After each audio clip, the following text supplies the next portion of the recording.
Boleh Albert ceritakan mula-mula bagaimana terlibat dalam skandal ini dan adakah ada mana-mana pemimpin politik Sabah yang approach untuk terlebih dahulu melakukan perkara ni? Ya.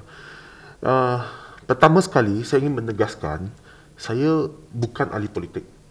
Saya percaya pihak berkuasa telah menyiasat bahawa saya tidak terlibat dengan mana-mana parti politik ataupun saya tidak berdaftar sebagai ahli di mana-mana parti politik.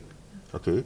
Jadi saya ada nampak dalam social media adalah pihak dari Sabah sana, orang-orang besar di sana kan. Mungkin ini adalah cyber trooper daripada pihak mereka lah. Mereka kata ini adalah muslihat politik untuk menjatuhkan kerajaan. Jadi apa manfaat saya untuk jatuhkan kerajaan? Saya bukan jatuhkan dia, saya bukan dapat jadi menteri ke, ketua menteri ke apa. Jadi logik lah, please kan, kita lihat balik apa manfaat saya jatuhkan mereka. Kan saya ni ahli perniagaan. Okey, itu pertamalah. Yang kedua, soalan PON tadi, apa yang berlaku sebenarnya? Jadi apabila saya pergi berniaga di Sabah, kan, saya bertanya dengan pihak kerajaan di sana, macam mana mau mohon ni lesen cari gali mineral. Jadi saya dimaklumkan bahawa lesen ni kena dapat kelulusan daripada Ketua Menteri. Jadi dan saya difahamkan Ketua Menteri telah menubuhkan sebuah syarikat GLC untuk meluluskan lesen-lesen cari gali ini. Khusus untuk meluluskan lesen ini. Jadi masa tu mau tak mau saya kenalah berurusan dengan orang politik di sana. Jadi saya ada kenal dengan 1-2 orang YB. YB mereka pun tahu saya punya latar belakang, saya memang dalam industri pelombongan. Saya ada pengalaman di luar negara di syarikat antarabangsa dulu. Jadi saya ada hubungan yang baik di global antarabangsa, termasuk Indonesia, Singapura, China semua. Jadi mereka mengambil kesempatan tu atas saya, mengambil kesempatan atas saya, minta saya bantu untuk mencairkan lesen-lesen mereka.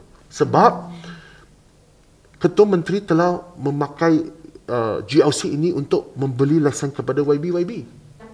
Jadi apa tujuan dia membeli lesen kepada YB? Ini merupakan sebagai hadiah ganjaran. Nah, ini bukan saya yang sebut lah.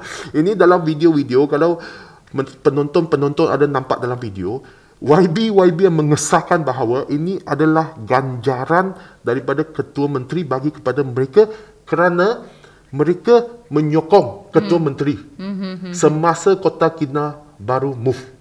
We call it is a langkah Kinabalu. Kan? Jadi apabila Ketua Menteri dia bagi ni lesen-lesen kepada YB bukan dalam ini industri. Mereka ahli politik, bukan ahli perniagaan. Jadi bagaimana mereka mencairkan lesen ni? Lesen ni bagi mereka satu kertas, dia ada nilai. Jadi saya kenal 1-2 orang. Mereka ni macam buaya. Mohon maaf macam buaya. Bawa geng dia masuk. Tekan saya. Ugut saya. Kalau saya tidak bantu dengan kawan-kawan, saya tidak dapat berniaga di Sabah. Mereka akan sabotaj saya. Ya.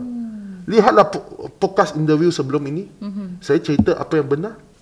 Mereka tak berani balas. Sebab benda ni saya cakap ni semua benar. Ada bukti semua.